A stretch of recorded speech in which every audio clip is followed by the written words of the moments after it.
Right, today's a test. I've said in the past that I can just see a piece of jewellery like on a picture in a magazine or just on TV or something, and I will instantly know how to make it. I just know how to make stuff. So now I have my workshop set up at home, I can put that to the test, because to be honest, I've never done it before. About 3-4 weekends ago, I was with my family. We were in like a posh department store. I went in to go look at the Rolex watches and Omega watches, because I like Omegas lately. And yeah, I saw on the wall they had this diamond pendant, like a pendant, diamond cluster pendant. And yeah, I thought I quite liked that, and sort of looked at it for a few seconds, and that was it. That's all I saw of it. So I'm going to have a go at making that now. So testing what I've said I can do in the past to people. Just something I saw very quickly for a few seconds, glanced at it, appreciated the design.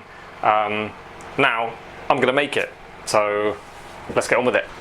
Okay, so what the design was, or is, like this. It was a large diamond in the center, surrounded by kind of large stones all around the outside. There was a space around the center stone, so it was kind of like a halo cluster, which I quite liked. I didn't like that it had 4 claws. I didn't like how they were like north, south, east, west. They were top, bottom, left and right.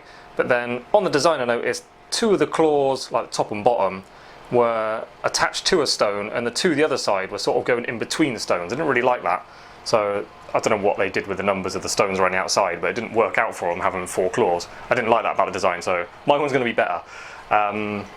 Yeah, the rule is for me to really do this genuinely what I say I can do. Can't sketch it or really figure it out. All I've done is gone to my box of CZs, and then I found these, and these sizes worked quite well. I think that centre one's an 8mm, if I remember correctly. I didn't measure it this time. And these are 3mm going around the outside. So if those were real diamonds and nice quality, that'll be a substantially expensive piece. So I'm going to make it in 2 parts. I've got the 4 claw set in for the centre stone, and then the other part will just be the halo of diamonds that sit around the outside. Yeah, I'm going to do the halo first. Doesn't matter which one you start first.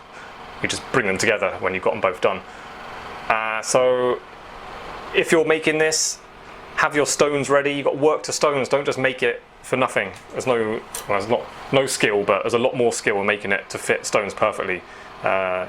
Learning that will enable you to actually be a jeweller for people, because they may give you their stones to work on. So these stones are 3mm, and my bit of metal is like 3.2, 3.25, so I give myself plenty to play with, because when we're turning a circle, you're squeezing it with pliers, you lose a bit, and then this is all going to be like scallops. It's all going to be like, you know, around the outside, so you need a little bit of metal there for your file to run over and not make it shrink too much. Yeah, so just start with a bit of spare width, more than your stones are. But the metal is going to be slightly smaller than the stones anyway, because you don't want to see metal around the stones. That's ugly. So yeah, I've got 3.2, it should be plenty. So since I made the effort to lay these in a circle nicely, I may as well get myself a bit of a measurement kind of guide that I know what I'm doing with. Okay, let's call it. I'll aim for like a 16mm diameter circle. I'm just going to keep this flat, do a circle, but actually finished, this outer halo isn't going to be, the stones aren't going to be laying flat. I want them tilting out slightly. So there's going to be a slight kind of coniness to it, if that makes sense, like a tapered top half. And the reason for that is, I believe, not all jewellers agree with me, but when stones are laid out flat, there's almost an illusion that they're going in, and things can look concave and a little bit ugly. So I think you should always tilt things slightly outwards when you're going around in circles or laying things flat. I think everything should be on a domed kind of surface. So with that in mind, that's just my opinion as a jeweller. Yeah, I'm going to tilt mine out a little bit. Let's get started. If you don't know this technique, half rounds. Get it nice and close to the end. The half rounds go on the peg. Parallels. Just bring it down a little bit. I just hold the half round still, and then I just bend it. Move along a little bit. Bend it. I'm not going directly to that 16mm diameter. I'm going to put a gentle curve along it and then anneal it and then tighten up the curve. So yeah, just do this and repeat. Just give it a squeeze. Try and move it along the same amount and bend it the same amount every time, and then you should end up with a reasonably even curve. It will never be perfect, but try and keep it as even as possible. And try not to kink it as well. You've got to be steady. You've got to use a lot of strength, but carefully, if that makes sense.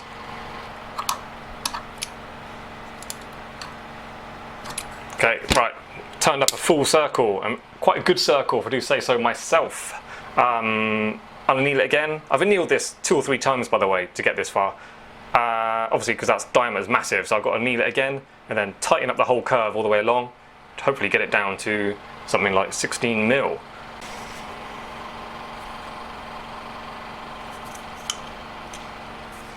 Big pliers. Reducing it now is so much easier. You already got that curve on there. This metal's gone really soft, which is nice. Just doing it with my fingers. See that? 16, still massive. Anneal, repeat. Let's go. Right, what I'm doing when I'm approaching the size I want, I cut off what I know I definitely don't need. So this is still a bit big, but I'm cutting it just because that overlapping is a bit of a hindrance. It's kind of getting in my way. So I don't want it there. So I just cut it off. Oh.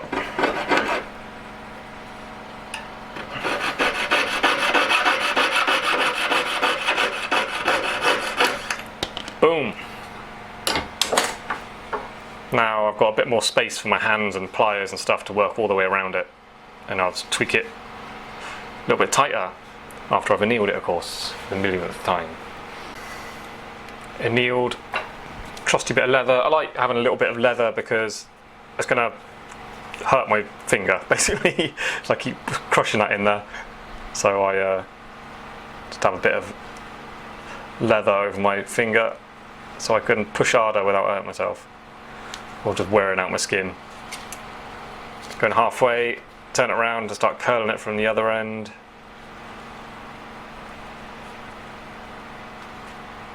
To get a circle, it's very simple. You just move the pliers the same amount every time and then curl it the same amount.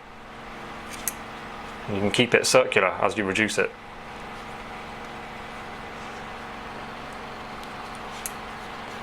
You should end up with something a good size, as round as possible. It hasn't got to be perfect, but you're certainly benefiting and making life easier for yourself further down the line if it's as round as possible now. Previous subscribers or regular viewers to my channel will know I'm super strict on having really tight joins. So this, that you're making a proper piece of jewellery now, so the join has got to be really good. So the ends go together like that. They're not like this or like this or like that. No gaps. Just that. Simple. It's harder than you think to achieve. I got it by filing it as good as I could and then cutting through the join, closing it up tight, cutting through the join, closing it up tight. I think I did it twice and now it's good. So a tight join is going to be invisible when it's soldered, and the solder join is going to be strong, and it's just the best way to go. Just always do your joins really good. Now when you got your circle turned up and your join's nice and tight, before you solder it, I recommend putting your stones on top and just double checking you got the size you want. Now I actually think that's a bit big because the stones are a bit gappy. I don't like gaps. I want them not touching, but just like a cigarette paper's worth of distance in between them. There's too much gap around these. Also, I've got space, that centre stone, there's still lots of space around that. So I can shrink this in a little bit, bring the stones in together, and it'll sit slightly closer to the centre stone as well, which is nice. I've soldered mine up, and it's not round, and I'm going to get it perfectly round by banging it into one of these. It's going to have to be this one. So it's sitting below the surface, so I can't hit it down into it, so I'm going to have to use the punch it out, hopefully without making it any bigger. There's my block. Get it flat again. Do both sides. I do want to put that tapered edge on it like I mentioned at the start. I haven't really thought how I'm going to do that exactly. I might do it with the ball bangers. ball punches. Do a bit more. If you've got a big lumpy bit of solder on your join, like if you over soldered it, I would clean it up a little bit before you do this, because it can affect. If you've got like a lump on one point, it's gonna affect how round it goes. And try and keep this horizontal before you start hitting it.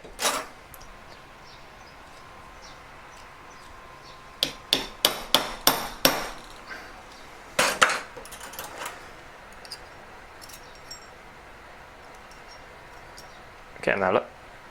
And flatten that again. That needs annealing, but I can't bother.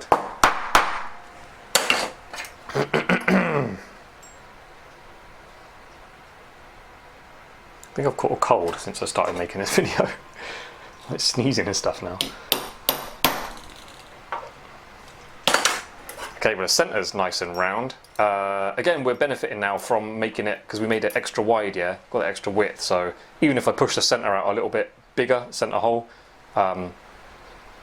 still got space for the stones. Here we go, so I've got it round, double checking the stones again. Yeah, I like how they're spaced out now. Much closer together. Now we are, I think I mentioned it earlier, this is going to be like scalloped, so we're cutting the metal away around outside the stone, so the metal is literally going to be lots of circles all together, all the way going around in another big circle, which is great fun to do. You're going to love that if you've never done it before. What do we do next? Now I'm going to, not flat, like I said before, like if I set them flat, for me, I swear there's like an illusion, like it's going concaved, which I really hate. I've seen it a few times. If you ever see someone with like a big kind of signet ring, yeah, I haven't got one here, but yeah, signet ring with a flat top. Sometimes you see them like this old 90s jewellery at like diamonds like set all the way across, like pave set all the way across the top. If you look at it, it's like it's concaved somehow. It's a weird illusion with flat diamonds, and not all jewellers agree with me, but I swear I've seen it quite a few times. I look for it now because I kind of expect it to happen.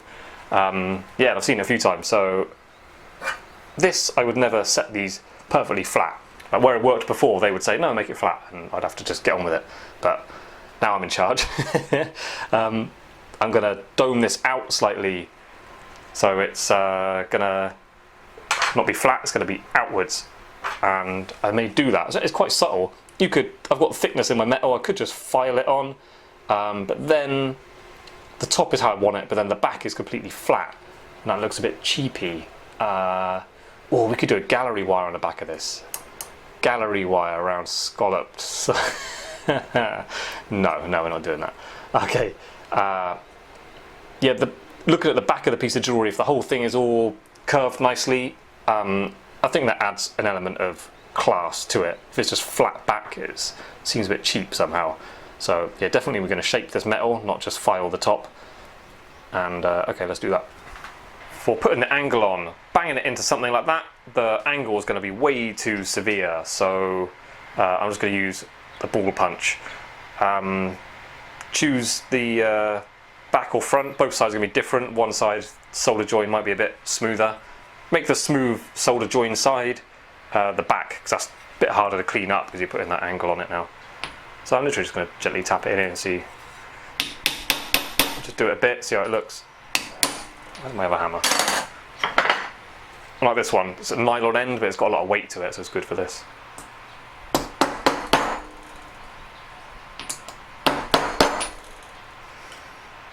Okay, that's all right. That might do. Now what I do is I double check it on my block, put it on a metal block, rotate it, give it a tap. The angle was a little bit steep, so this flattens it. It just pushes it back down and obviously gets that bottom nice and flat on the surface. Yeah, so give it a tap, get it at the angle you want, or you might want a steeper angle, in which case put it in a punch with a smaller socket. But yeah, for me that's alright. So I'm going to lay the stones on it, mark them out. I'll clean mine up a little bit. Going to check the stones on it. If you don't already know, if you got any beeswax, just wipe a little bit on the surface. You haven't got to heat up or anything, just a little bit, and leaves a kind of sticky, grippy layer on your surface. So when you place stones on, they kind of stick to it. Alright, night time now. It's like 9:15, but I'm waiting for a customer to come. She's coming to double check her finger size before I set stones in a full eternity. So until she arrives, I'm just going to carry on with this video. Okay, so I've got my centre stone with a gap around it. That gap's going to look bigger once I've scalloped all the metal away where I don't need it around the outside. So yeah, I like the size of that cluster halo, and the stones, it's not perfectly positioned there, but good enough that I know they're correct. And so now we just got to mark out where the stones are going. I might even draw the circles on there, and then we just start cutting it out.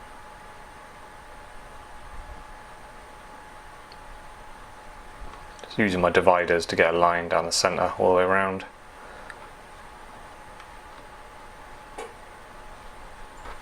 There you go.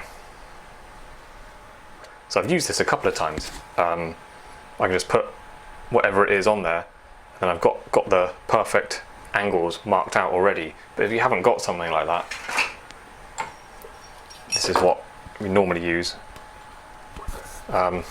Your saw blade, yeah, is a perfect straight line, perfect hairline. It's always straight as long as you've got it tight. So yeah, I'm looking at the outer circle, line it up, looking at the inner circle. It's quite a useful one. Make sure that line goes right down through the middle. I think my customer's here. Moshi moshi.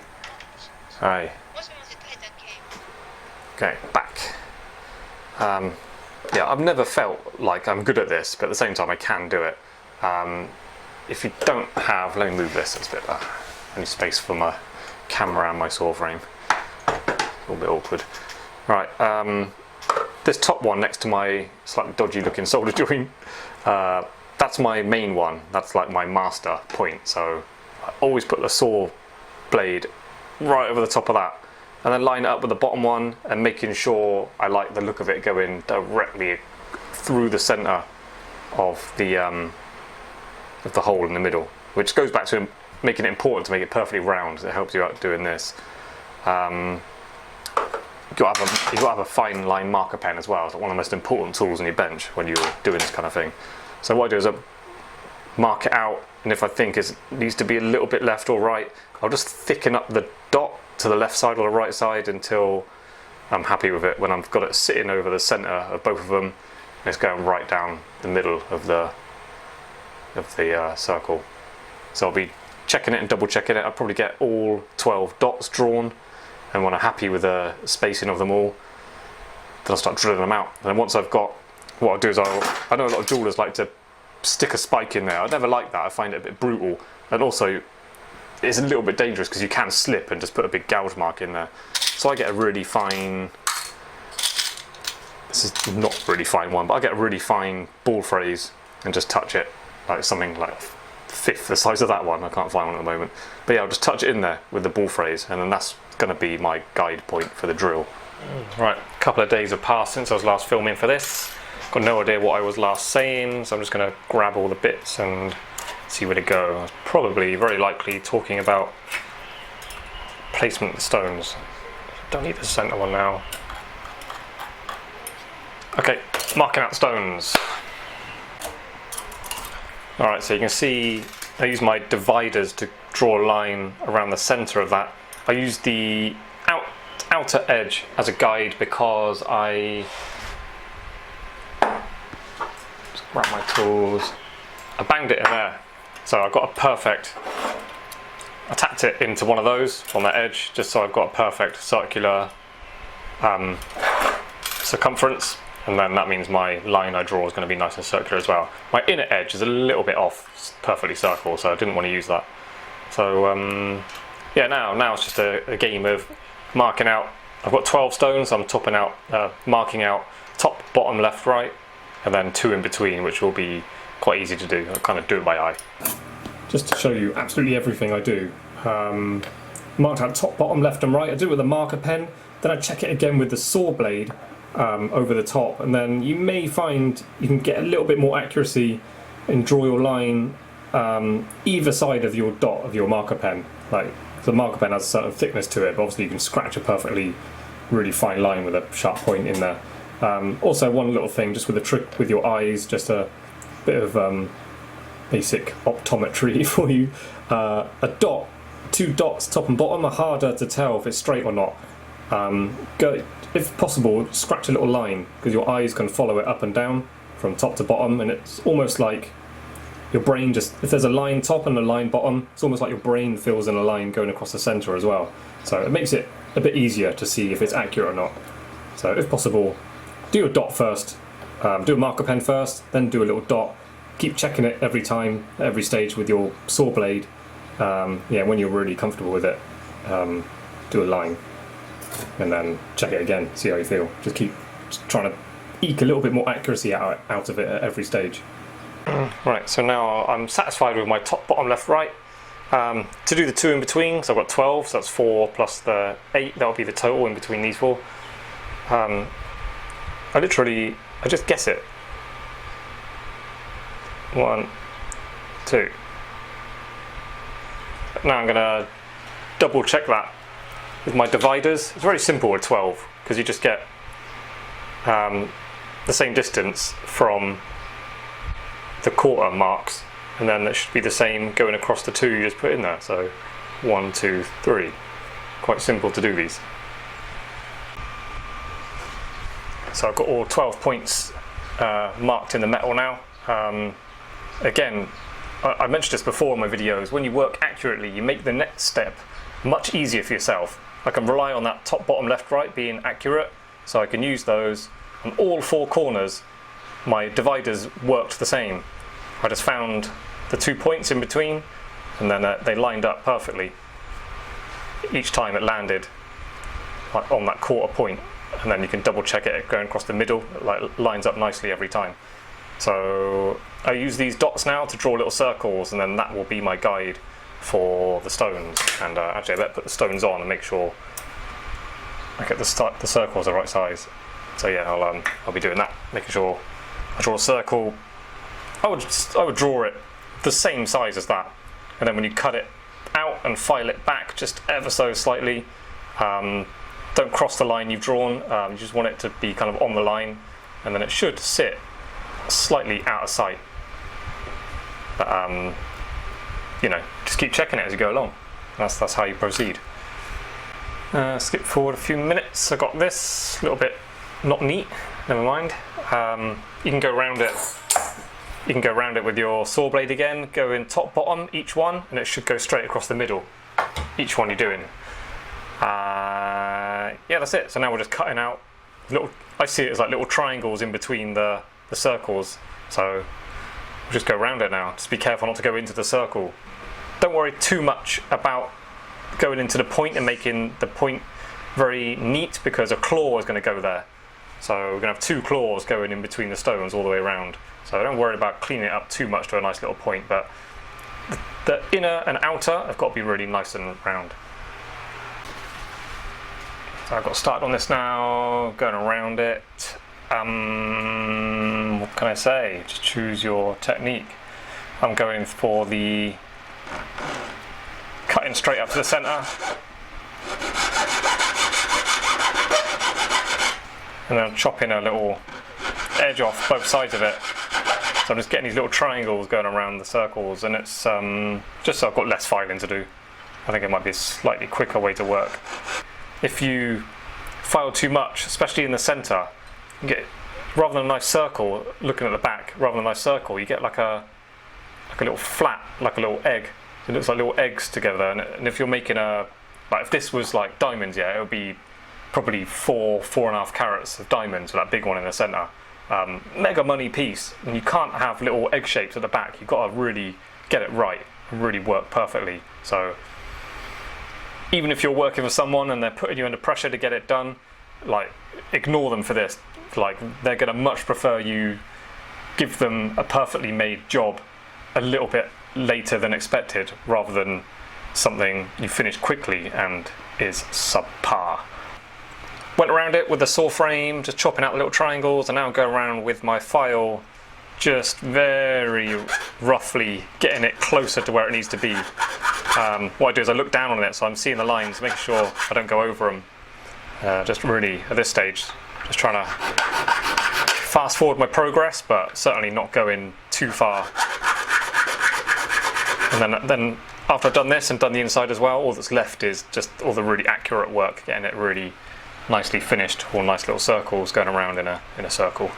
Went around the outside. There's a little bit less space to chop out with the saw frame, so I'm just doing the lines in between the stones, and then I'll just go straight to my file and get those little triangle shapes out with the file only.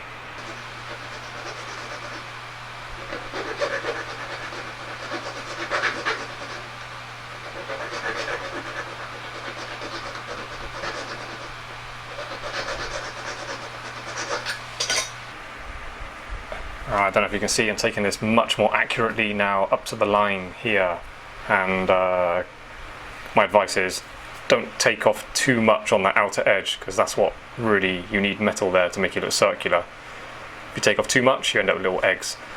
Another bit of advice is just when you get close to the line, be very, very light with your file. There's hardly any weight on it at all, you're just kind of tickling it. And the next bit of advice, look at the line as you're filing up to it, and if you can, have a look, or if you can't even, sorry, put it on its side and then use this technique, like rock the file backwards and forwards like that, so it's doing this motion as it files. That really helps you get that perfect rounded edge. Alright, so thinking of more things to tell you as I proceed with it. I've gone around the outside, reasonably accurate, but still more work to be done. Just wanted to say, turn it around and look at the back. That tells you about how you're going and how you're holding your files. You can't be if you're holding the file that angle when you're putting the groove in, it's going to make a mess of the back. It's got to look good on the back as well, because any jeweler or anyone looking to check your ability as a craftsman, they're going to look at the back of the piece of jewellery, which tells a lot of stories about the skills of the jeweler who created it. Okay, just putting this down for a second. We've got a special guest appearance. It's Naoko-san again from the Kamoshima Jewelers, Floss Ferry. She's gonna check out my second attempt at setting I did at home alone, back with using my dodgy homemade tools again. I did a much better job, so I wanna show her and see what she thinks. Yeah, this is my second attempt. So they should all be kind of straight, and then I tried to be a bit more central, cutting down, splitting the claws.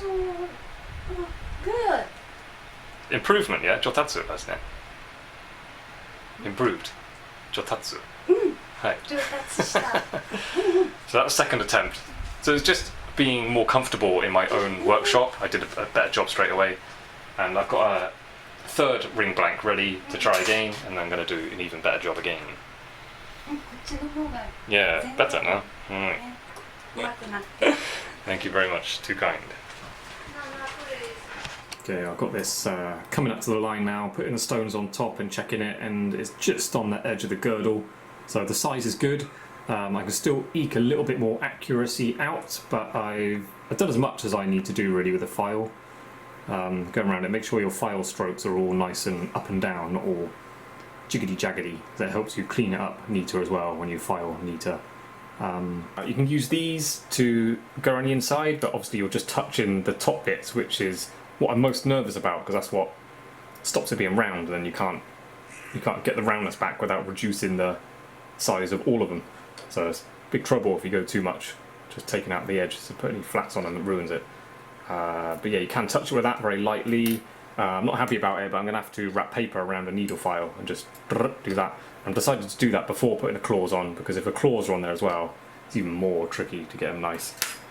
So I don't know how that looks on the screen. To me, here in real life, it looks kind of neat. Certainly not my best. Done better in the past, but I'm out of practice.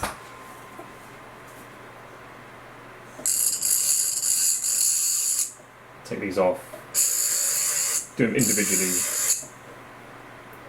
Probably going to ruin how round they look. Yeah, that one looks worse straight away.